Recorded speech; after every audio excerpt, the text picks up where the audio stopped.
I'd like to start with a bold statement.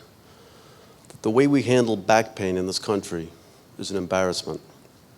And coming from a neurosurgeon who spent 29 years now treating back pain, I recognize that I'm admittedly part of the problem. But in the spirit of the evolution of medicine, I intend to become part of the solution as well. When I started all those years ago as a neurosurgeon, I was obsessed with two things. One was to, in each individual patient that I had with back pain, I wanted to use the history, the physical, and whatever imaging was available to decipher that elusive pain generator. At the same time, which is, by the way, the holy grail of all spine surgeons, at the same time, I wanted to develop the technical expertise and embrace the technology that was out there to go in and fix it. And while there was some merit in that endeavor, I came to realize that what I was doing was not sufficient. And I thought perhaps there was a more holistic way of looking at back pain. So I want to take you to a story that took place some 25 plus years ago when I was a resident, and it probably planted the seeds for my interest in pain. I was on call. I got a phone call from a distraught patient who was threatening to blow her brains out with a .44 Magnum because she had such bad back pain. Of course, that got my attention. I sat up in bed and realized I had to talk her down to some extent. And while I did, while I answered her questions, I could palpably feel her relax on the other end of the phone. And when I thought it was safe to hang up, I impulsively asked her, "Oh, by the way, how does your back pain feel now?"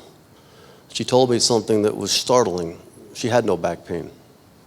I remember lying there in bed thinking, how can someone go from devastating back pain, of suicide magnitude, to no pain simply on the basis of a conversation? So from that time on, I always became interested in the brain's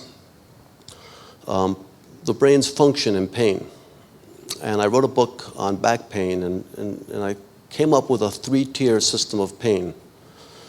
I think it's helpful to think about that in terms of how to possibly treat it. So the stimulus is the first tier, and that's obvious. That's if you push a knife into your thigh, that's the knife, that's the pain generator I talked about before.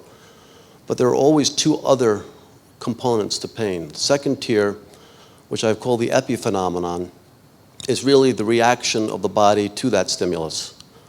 So for example, with back pain, people may have spasm, or they may have postural changes, or they may have something called disuse atrophy, which is the capacity of muscles to generate pain from not being used. So you have the stimulus, the epiphenomenon, which is how the body reacts to stimulus, and finally, you have what I call the judicial function of pain. And that concept is that no matter what causes pain, the brain interprets that pain. But the brain doesn't only interpret the pain, the brain can act on that pain. And the brain has the capacity to make the pain greater or make the pain less, depending on what it wants to do. Now, we all recognize the term placebo effect, which really is the brain's capacity to make pain less. And I feel bad because the placebo effect has been demoted to the hierarchical status of voodoo medicine, whereas in reality, the placebo effect is an incredibly powerful and actionable phenomenon.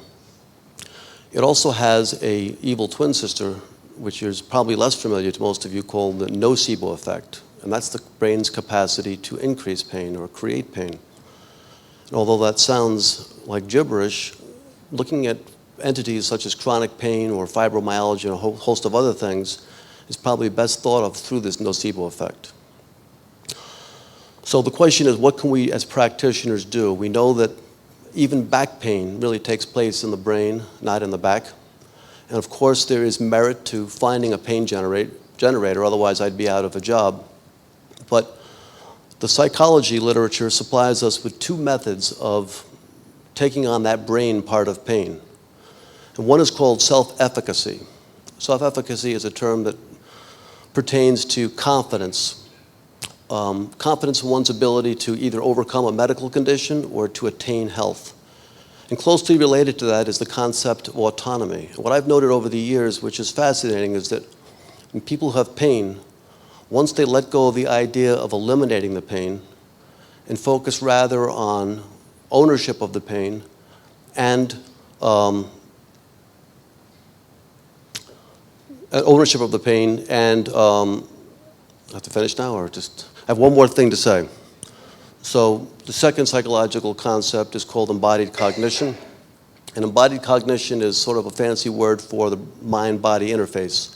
And by exercising the body, we reflexively or recursively take the mind and we give it confidence and we change posture and then we can exercise more. It becomes a self-fulfilling positive feedback loop. So that's my message, self-efficacy and embodied cognition as a way of treating back pain other than finding the pain generator. Thank you.